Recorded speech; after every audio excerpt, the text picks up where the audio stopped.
Alana, wet weather coming. Yeah, especially for your Thursday morning commute. We're going to have some slick conditions. Well, it'll be soggy. We'll see. Just wet pavement because we are very mild out there today. Live view from Park City where we just picked up some rain on the camera. We've also watched the winds moving the camera just a little bit. Our mountains looking at some spring snow with this incoming storm system. Here we are with Easter week and those changes are brewing. We've started the week with above average warmth aided by that southwesterly flow you notice there. Cold front on the way. We increased the cloud cover and we've seen a few showers popping up. Maybe you've seen a sprinkle or two, some gusty winds underneath those thunderstorm cells in the west desert. It's possible over the next couple of hours, showery precip ahead of the front, and then it changes a little bit. Live view from Oak City where, yes, it looks stormy in Millard County. I love this camera.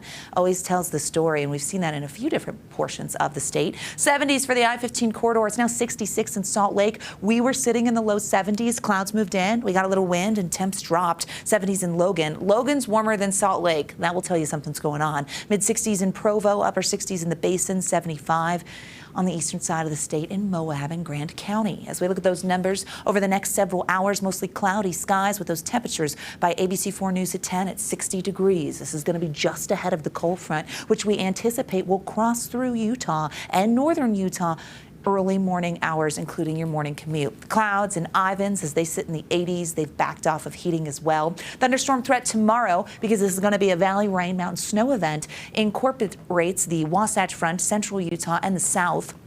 Isolated storm potential, meaning don't be surprised if you hear a clap of thunder, especially along the frontal boundary. The model puts down measurable moisture throughout the state over the next 3 days. That just tells you that, yes, here comes a storm, and it's going to be widespread, impact us statewide. Futurecast walks us through the timing. Few pop and drop storms towards the basin tonight by 10. A few showers over there in the northwestern corner of the state. Here comes the front attached to an upper level low. Burst of moisture, though, by 4 a.m. Early morning commuters are looking at rain in Cache Valley and the Ogden Valley. Notice how that moisture slides south by 6 a.m. as the front is passing. You'll get some gusty winds as well. Very defined line of precip along the boundary by lunch. The low starts to sag. We see moisture in eastern and southern Utah. Now, the low is really interesting because we have a counterclockwise flow. With that, that will allow showers to continue. Colder air behind the front.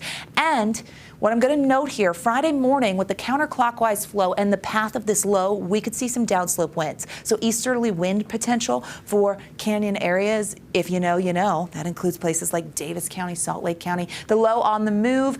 By Friday, we've got cold air in place, and we keep the showers going even into the evening. So wet weather potential with the low climbing towards the Four Corners area as we get late into Friday. Here's the snow level. We're starting at 9,000 feet with our mild temperatures. The front comes in by tomorrow morning, 7,000 feet. We're going to drive that down to the upper benches by the evening. There will be a few hours Friday morning where the snow level is at the valley floor. If you happen to get some precipitation in that time, you could see some spring snowflakes starting to rebound by the afternoon and evening hours. So putting this out here just to let it live. Rain to an inch possible. I don't expect any accumulation really in the valley, but putting it out there. Trace to 2 inches for the benches, 1 to 3 for mountain valleys. I-15 corridor will likely see rain. Perhaps the higher elevations could see some sloppy spring snow, places like Cove Fort. Winter weather advisories issued for the central and southern mountains. Hey, that's a throwback. Yeah, we're going to see accumulating snow for these areas, but this also includes the northern mountains, but the advisory only for central and southern Utah. As you look at snow accumulation, 4 to 8 inches for the northern mountains, 8 to 14 possible for the cottonwoods, 6 to 12 for central and southern Utah. Brian Head could be closer to 10.